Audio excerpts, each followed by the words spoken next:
என்றால் தமிழ் மாதமான ஆடியில் வரும் கிருத்திகை நட்சத்திரத்தின் முக்கியத்துவத்தை குறிக்கிறது. இது பெரும்பாலும் ஆடித்திங்கள் 13 இன் தேதி அன்று வருகின்றது. கிருத்திகை நட்சத்திரம் முருகப் பெருமானுக்கு மிகவும் முக்கியமானது, ஏனெனில் அவனுடைய பிறந்த நட்சத்திரம் என்பது நம்பப்படுகிறது. ஆடி கிருத்திகை அன்று செய்யப்படுவது முருகனை வழிபாடு. இந்த நாளில் முருகனை நேரடியாக அல்லது கோவிலுக்குச் சென்று வழிபடுவது மிகவும் முக்கியம். பால் அபிஷேகம். முருகன் சிலைக்கு பால் அபிஷேகம் செய்யலாம். விளக்கேற்றல். சுவாமி முன் விளக்கேற்றி நெய் தீபம் ஏற்றி வழிபாடு செய்வது. அன்னதானம்.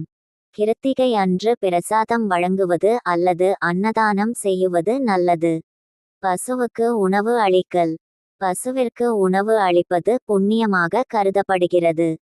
கிருத்திகை என்றால் நமது